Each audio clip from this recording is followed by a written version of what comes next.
All right, y'all, today we are going to take a comfort food family favorite, Crockpot chicken and rice, and we're gonna make it totally from scratch using real ingredients with real big flavor.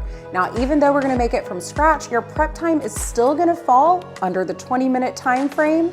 Here's how you do it. You're gonna start with 5 to 6 bone-in, skin-on chicken thighs. Pat those thighs dry with a paper towel and then drizzle them with a tablespoon of oil. Then you're gonna season both sides with 1.5 teaspoon of kosher salt, 1 teaspoon of black pepper, 3/4 teaspoon of garlic powder, and a 1/2 teaspoon of onion powder.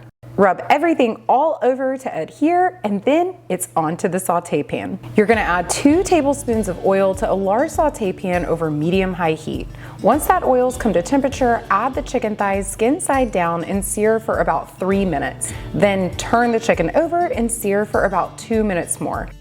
Now you're gonna add your chicken thighs to the slow cooker and set it aside. Add 1 small yellow onion chopped to the saute pan and saute for about 3 to 4 minutes until softened.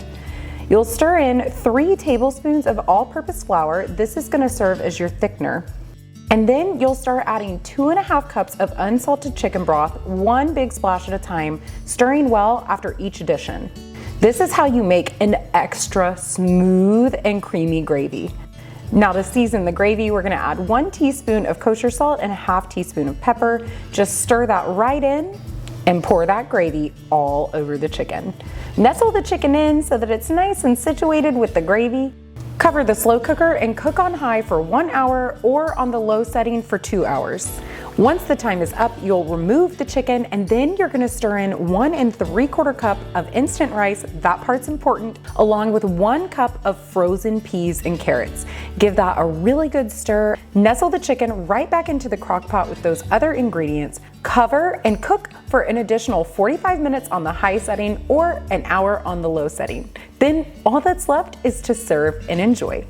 And if you love chicken, be sure to check out my playlist dedicated to all the best chicken recipes next. The family will love the way they taste, and you will love just how easy they are to make.